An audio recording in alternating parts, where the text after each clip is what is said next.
you look at shelf spaces, you're always seeing a plethora of European cuisine, Asian cuisine, Latin cuisine. And I keep asking the question, where is the taste of Africa? Where is the taste of West Africa? Where is the taste of Ghana on retail spaces?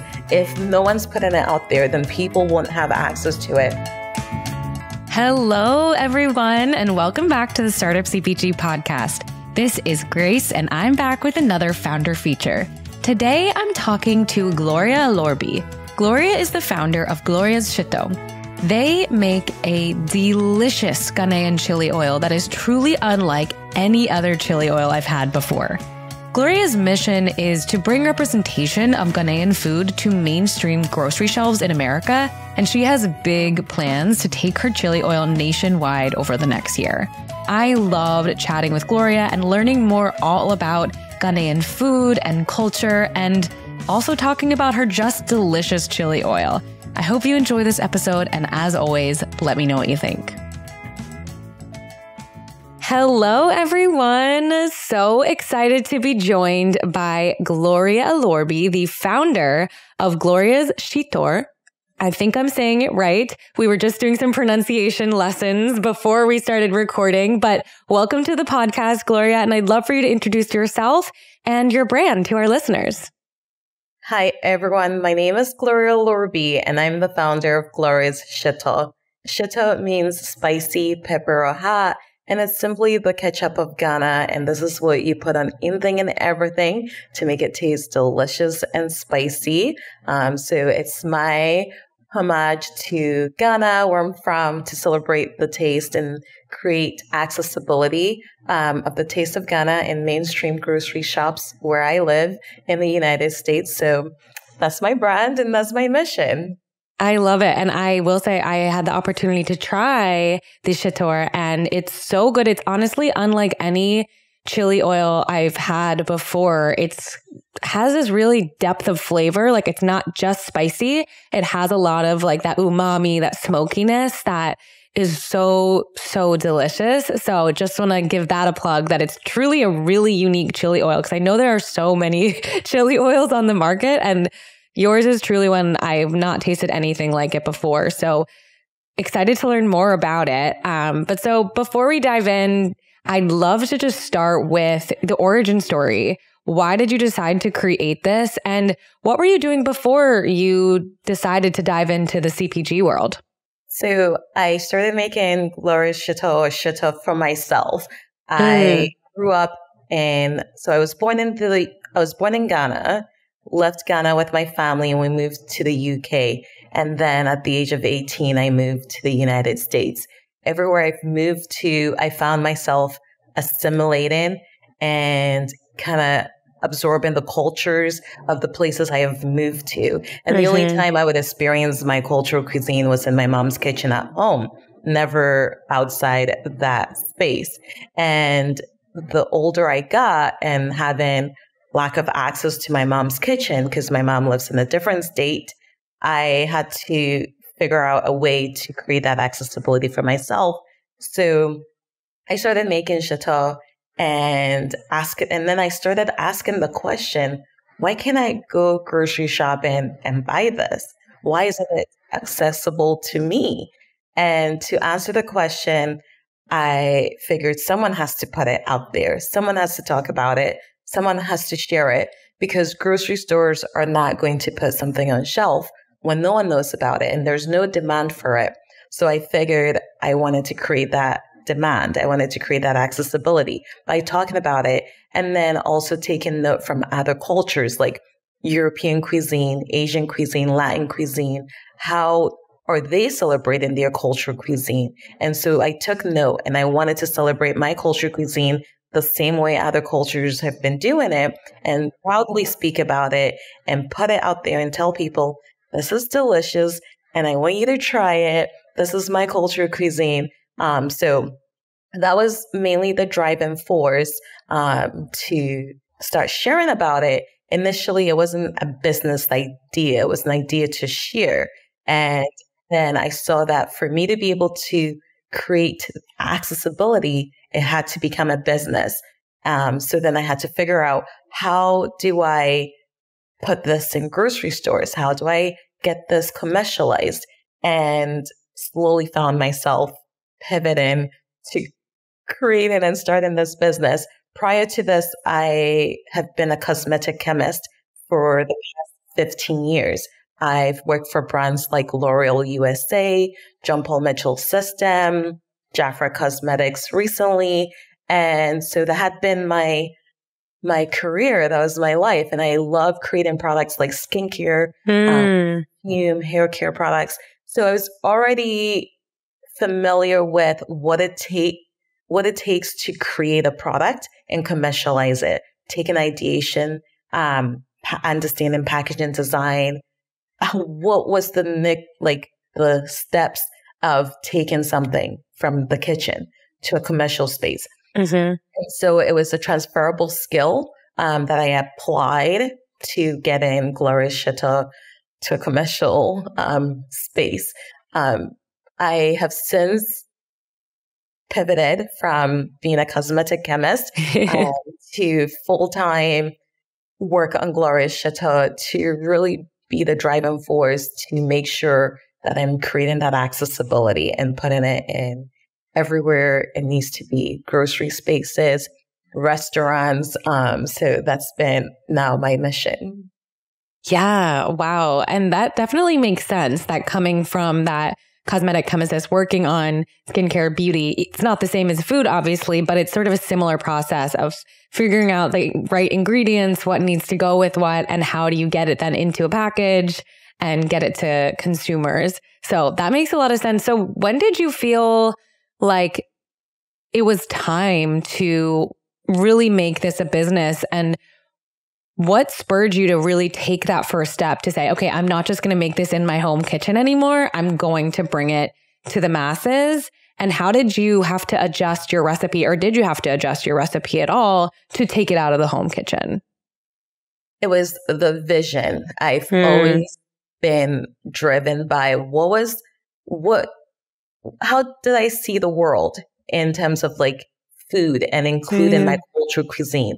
And so having that vision board of, I want to see this on a grocery shelf.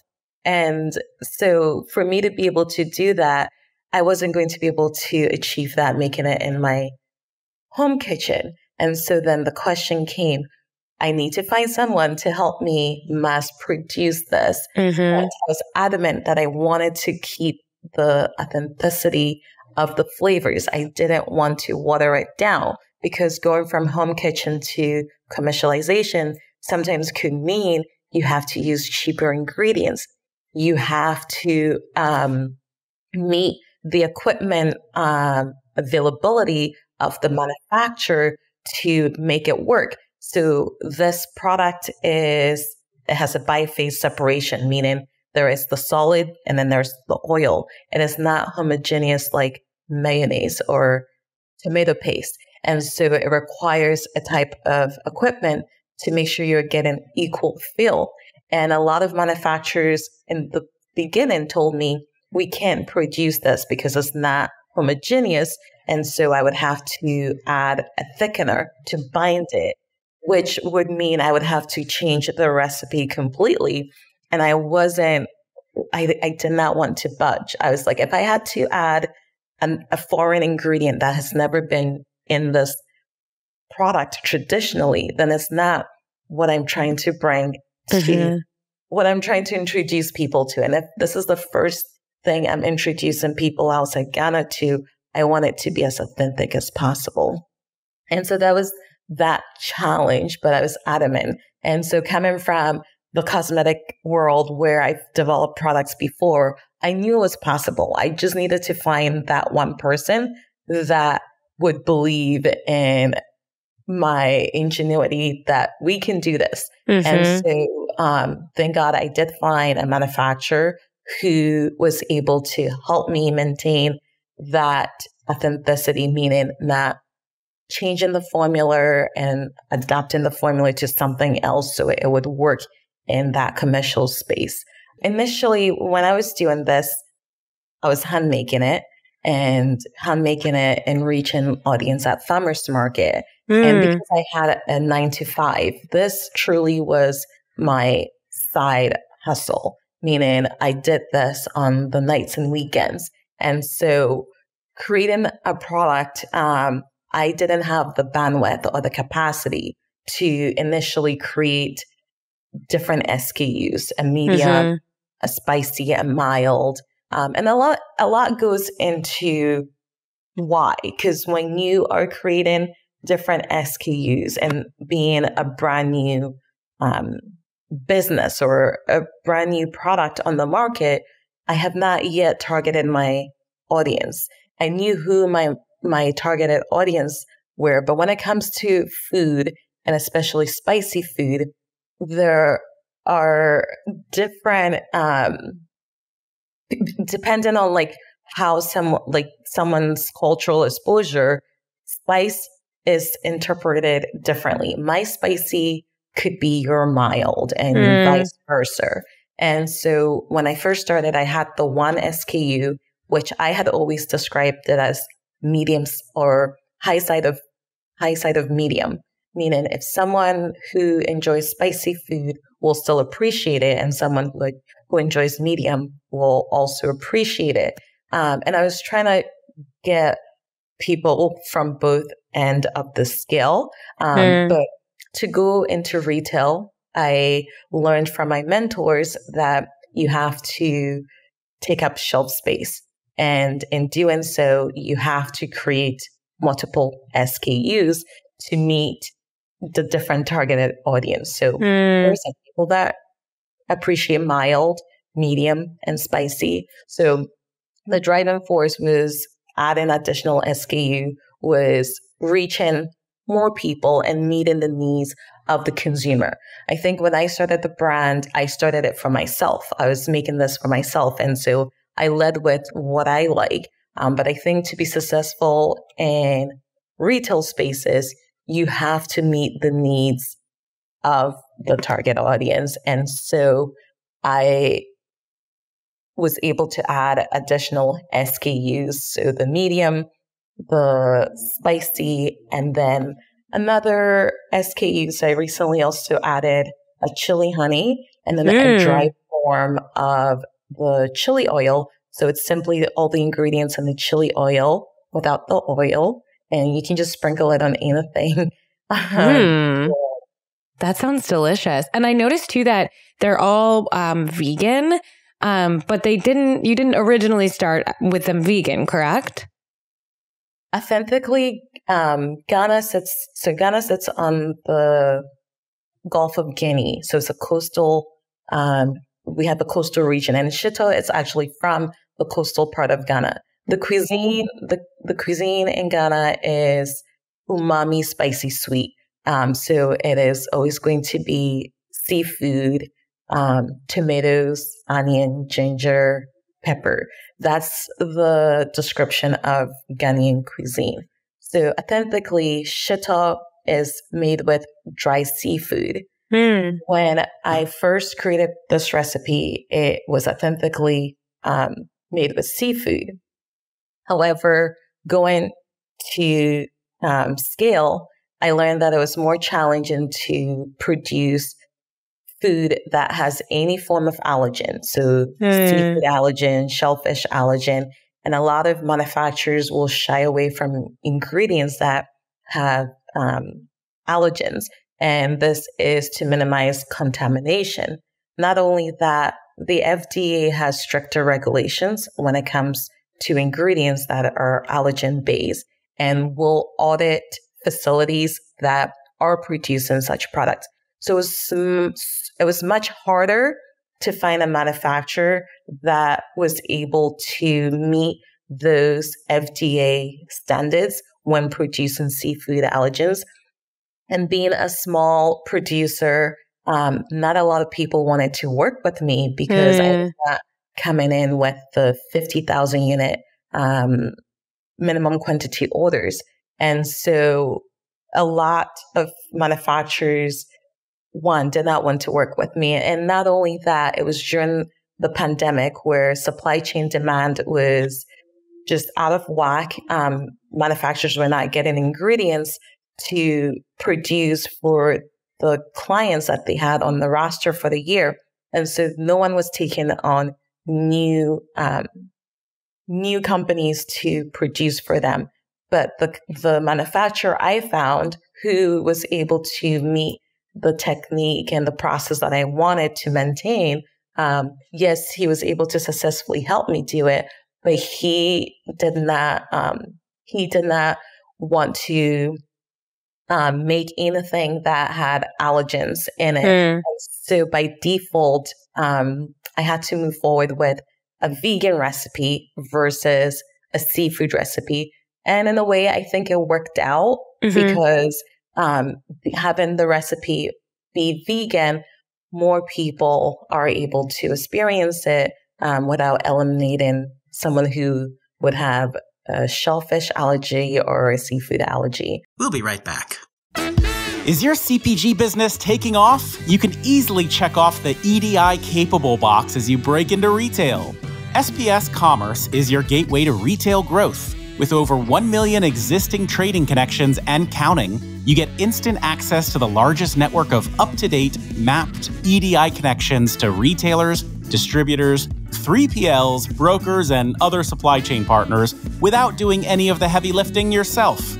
With over 20 years of experience, SPS Commerce is the partner you can trust to get you up and running quickly and be there to scale with you as you grow. Plus, their team of experts is available 24/7 for support, ensuring you have everything you need. Visit spscommerce.com today to book a demo or learn more. And now, back to the show. Yeah, no, that makes a lot of sense. And did you have to kind of adjust for the flavor then? Because obviously a dried, seafood's going to have so much flavor in it. So how did you adjust to make sure it still had that umami-ness that you get from something like that? Well, luckily, umami can also be achieved from ingredients like tomatoes and onions. And so having to take out the seafood, I then had to push forward more of the tomatoes and the onions to be able to still achieve umami from those ingredients. So maximizing the use of the other ingredients that have umami to compensate for that umami bomb that would have been achieved with the seafood. Yeah, absolutely. And that I've definitely had that umami from something like a really caramelized onion or something like that. And it's delicious. And like I said, your vegan chili oil still has such that you really achieved that depth of flavor. And it is impressive that there's no dried seafood in it because it has that kind of umami flavor. So clearly, I mean, I know you're a chemist, so you are kind of a wizard, but clearly you're also not just a cosmetic wizard, you're also a food wizard. But you also mentioned, as you were figuring out how to grow into retail, and I know that you are in, quite a few different retailers, including Erewhon, which I think for so many of our listeners, for our CPG founders out there, is kind of like a dream retailer in many ways. So could you talk a little bit about your process of getting into these retailers and what it was like to get into a place like Erewhon? Yeah, I've always led with delusion, meaning that yes, it can be here. And I always go back to that vision. Where do I want to see my cultural cuisine? I always from day one had these visions of I want to see it in media where food is celebrated. So Food and Wine magazine. I want to see it in there. Thankfully, the year I launched, Gloria Shito was featured in Food and Wine magazine. So it was always been, where do I want to take this? And my delusion tells me, yes, we are going to put this in Food and Wine magazine. Yes, we're going to put this in retail spaces so it can be accessible. So we're going to put this at Erewhon. We're going to put this at Sprouts. So it's been that vision board of this is where I want to go. And I've always matched with that vision. So besides that, how did I get into Erewhon? I simply went on the website to the Erewhon portal and submitted as a new vendor. and it goes through the review. The team reviewed it and they agreed with me that it's delicious and it needs to be on their shelves. And so it got approved to be on shelf. And it was simply as submitted it, sending it there. They reviewed it and they agreed with me that it's delicious. Wow. That's honestly a real testament to the fact that it is delicious, because I've honestly probably never heard a seamless retail story like that where you just submit, they say yes, and you're in. It's just that driving force and believing in something, believing that this needs to be in retail spaces and include, because I think it makes sense that why shouldn't this be on the shelf at Erewhon? Because when you look at shelf spaces, you're always seeing a plethora of European cuisine, Asian cuisine, Latin cuisine. And I keep asking the question, where is the taste of Africa? Where is the taste of West Africa? Where is the taste of Ghana on retail spaces? And if no one's putting it out there, then people won't have access to it. So it was my mission. And in terms of like the application process, I made these mission and these visions known to the team that this is the reason for my brand. The food of West Africa is delicious. The food of Ghana is delicious. And they agreed. So I love it. And it's so true. And I love that's a part of your mission to bring the taste of Ghana and West Africa and Africa to the States, because you're so right in that it's such a underrepresented cuisine on our shelves. You know, there are certainly some African restaurants, especially here on the East Coast in Philadelphia, where I am, and also in New York and places like that, but you really don't see it that much at the retail shelf itself. So once you got into Erewhon, Sprouts, these other places, how did you communicate to customers what Shito is? And also, how did you get them to really come into the store and buy it and take a chance on a product that they've maybe never heard of before? Yes. So most importantly, when you're introducing customers to something new, demoing in store is a must. You have to meet the customer where they are and almost educate them about what the food is and what it is. But also, I think what continues to work for me is letting the customer recognize what it is that they have in front of them. So it's not so foreign. I think in Ghana, if I was to give Shito to someone in Ghana, they would pair it with so many other food that is not accessible here in the United States. And so I could not tell the customer here in the United States how to pair Shito, what to use it for. Yes, I will encourage them to enjoy with everything that they already love to eat and not have to worry about, oh, what do I eat this with? So it's like, what do you have for breakfast in the morning? Avocado toast. Okay, put that on your avocado toast. Your eggs. Put this on your rice. Put this on your pizza.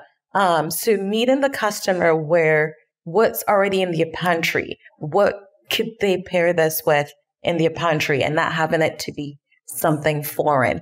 And very earlier on, when I would share Shito on social media, I saw that a lot of my customers were pairing it with things I would have never paired it with, or someone from Ghana would have never paired it with. A community favorite became savory oatmeal. And growing up in Ghana, I had oatmeal eaten sweet with milk.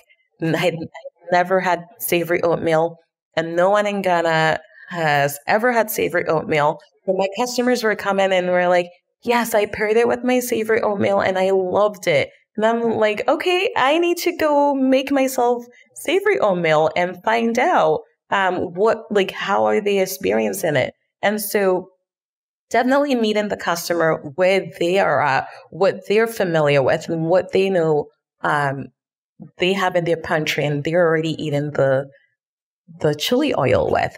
And then, so store demos, being in the store, when I do a store demo, I'm simply adding it to cheese and crackers. And cheese and crackers is as simple, as bare minimum as, yes, put this in cheese and crackers. And then they see how delicious it is. And then they can now walk away thinking, okay, this was delicious in cheese and crackers. I bet this will be as delicious on pizza, which is cheese and bread. Or this will be delicious on my avocado toast. So definitely store demo and educating the customer to know that this is something that they can pair it with what they already have in their pantry. It doesn't have to be something different. They don't have to pair it the same way it's paired in Ghana or the type of food it would be used to enjoy it with in Ghana. A popular dish in Ghana is jollof rice, which I know a lot of people are starting to learn about jollof rice, but not everyone knows how to make it. So I'm not going to tell them, oh, you have to pair this with jollof rice. I have to allow the customer to experience it and interpret it on their own terms. And this way, it's much easier for them to pick it up and be like, yes, I'm going to put this on my charcuterie board. I'm going to add this to my hummus. I'm going to add this to pizza, eggs, avocado toast, savory oatmeal. So I think that freedom of allowing the customer to interpret the food however best they see it. Yeah, absolutely. I've certainly put it on many different things. I think I had it with most recently we made some fish and we just drizzled it on top and it was delicious. And so I haven't had it with savory oatmeal, but I also don't really make savory oatmeal, but maybe I should start. So if anybody has a good savory oatmeal recipe, let me know. I actually do. I have it on my website. Oh my God. Well then, perfect. Yes. I'll go check it out after we talked and I'll make it for breakfast tomorrow. So another thing I wanted to talk about, which is kind of a question I ask a lot of founders because everybody struggles with it, which is funding. How are you funding Gloria Shito? Are you seeking outside investment? Are you bootstrapping? What's been your approach to, keeping the lights on, if you will? Going into starting this business was a wake-up call that I was not prepared for. I don't come from a background of business. No one in my family has ever started a business. I moved to this country at the age of 18 with my parents, who are also immigrants, and we're trying to figure it out. And so there was not even a savings. We're just starting from scratch.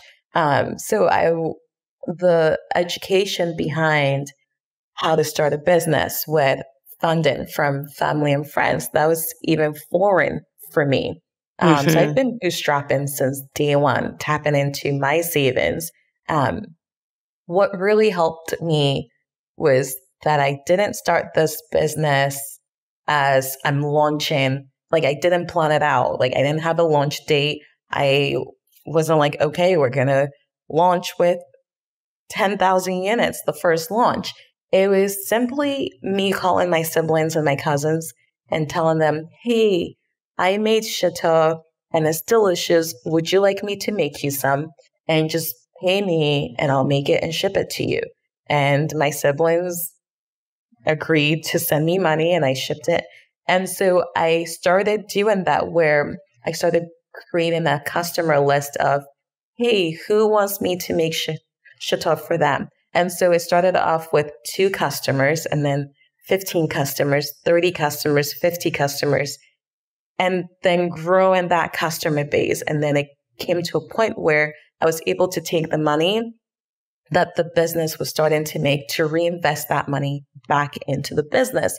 And so starting small and not having to plan out a launch date and a targeted business strategy, and just starting small has allowed me to just tap into my own savings and then putting money back into the business from the money that the business has made. Well, now that I'm growing and now that I'm talking to retailers and wanting to be in national retail spaces requires, now I need to start asking for money and funding. And that's something that's daunting to me because I don't have knowledge and education on raising capital or how to ask someone for money and what equity am I given back. So I think for me, it's a learning process, and I don't want to say whether or not if it's like a cultural thing where I feel like if you grew up in the United States, or if you grew up having money, you understand that it requires money to make money. And so it's easy to ask someone or take someone's money and then believe that you'll make that money back and pay them back that money. Whereas where I'm coming from, it's not that easy to even ask or take someone's money. And so for me, it's been a difficult challenge. I was recently featured on a docuseries. This was produced by Hello Sunshine, and it's a Roku original. The series is called Side Hustlers. And the premise of the show is, what will it take for you to quit your day job and work on your side hustle full time? And so you get to pitch your business to entrepreneurs, mentors. The mentors on the show are Emma Greed, who is a successful entrepreneur. She's launched brands like Skim, Good American, Safely. And so these women are the driving force in mentoring women-owned businesses like myself and then investing in their business. So I am starting to educate myself and accept the notion of, okay, yes, believing in this business and believing that it will be successful and taking money and then figuring out the pie. I think one thing I've accepted is, yes, I can go far or I can get somewhere on my own, but to go further, you have to take the support or the help of other people. So that would mean taking other people's money and having the ability to put in a purchase order for 50,000 units.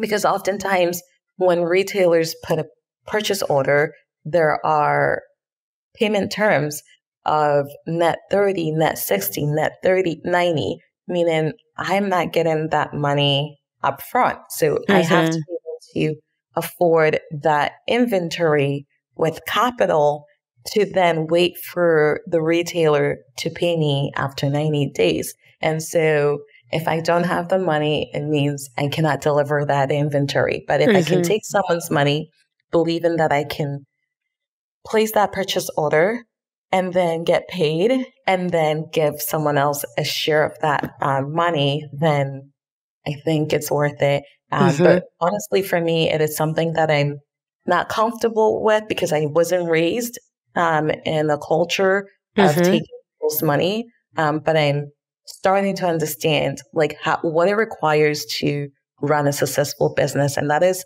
having cash flow on hand. We'll be right back. Are you paying a ton in shipping to send out products, samples, and whatever else? The fees really add up, but lucky for you, we now have a partner that gets you access to the discounted shipping rates that are usually only available to those big companies. I worked with them for my last beverage brand, and I can tell you they definitely got us savings. Whether you're sending overnight samples, fulfilling e-commerce orders, or even a 40-foot ocean container, our partner, Enterprise Purchasing Group, or EPG, has got you covered. There are a bunch of free benefits you can get by signing up with them. You can get up to an 86% discount on small parcel shipments from UPS, DHL Express, UPS, and more.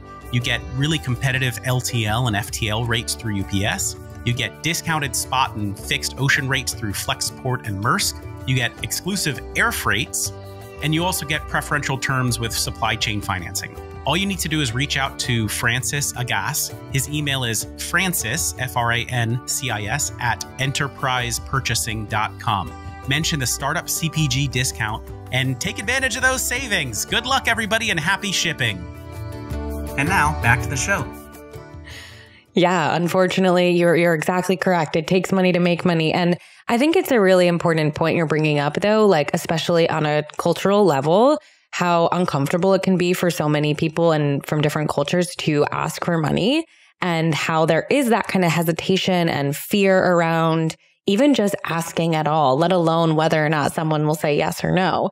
The ask in and of itself can be scary and can feel weird to just ask for someone else's money, especially like you said, if you weren't raised in this culture, or if you're just weren't raised in a family or community where that was a norm. So I think that's a really important point to bring up. So you mentioned too, having to educate yourself about these business decisions. Are there any resources or, you mentioned some mentors and that show them, but what's been really helpful for you as you've been educating yourself about the CPG business and the CPG world? Networking. Yeah. Honestly, networking and talking to other founders and how they're doing it.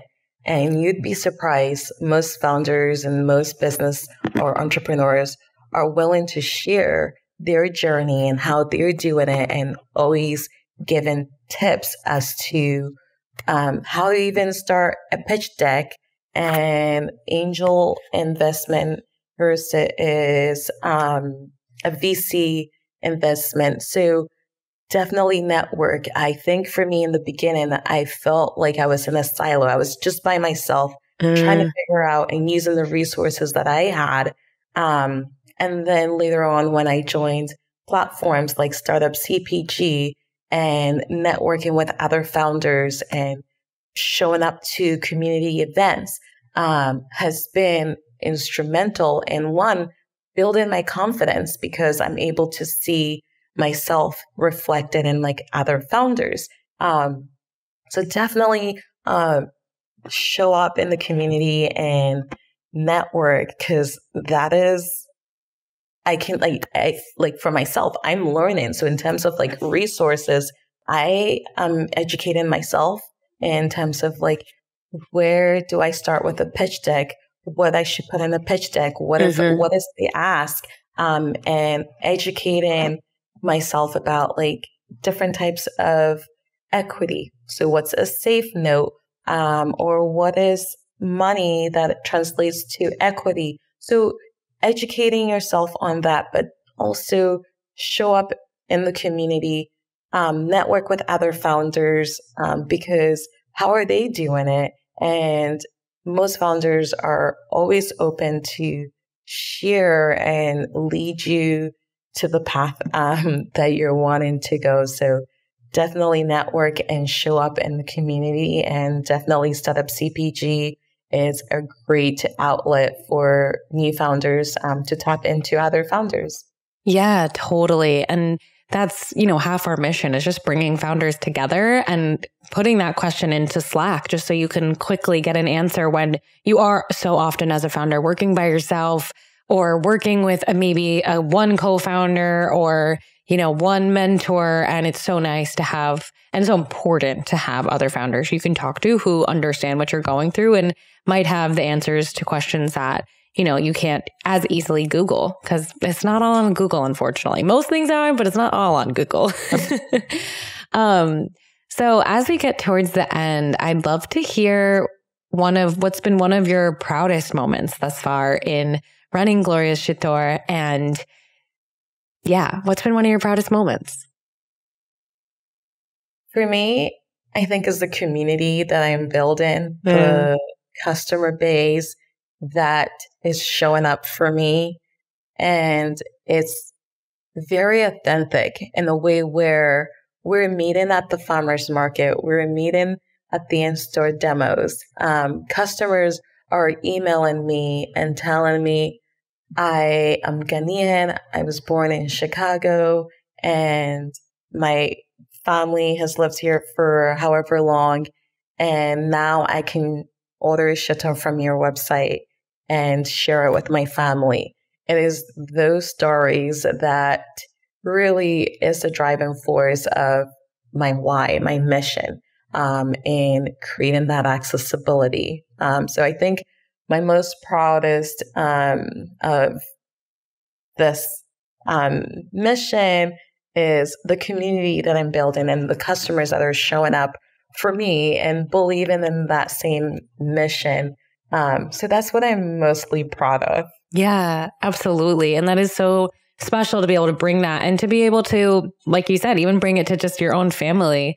I'm sure they feel very grateful that they have access to this delicious condiment, this delicious and beloved condiment. As you said, the ketchup of Ghana, which I love that catchphrase as well. It just goes to show how truly versatile your sauce or oil is. So my last question is just what's next for Gloria Shito in the final, few months of this year and looking forward to 2025. What's coming up for Gloria Shito?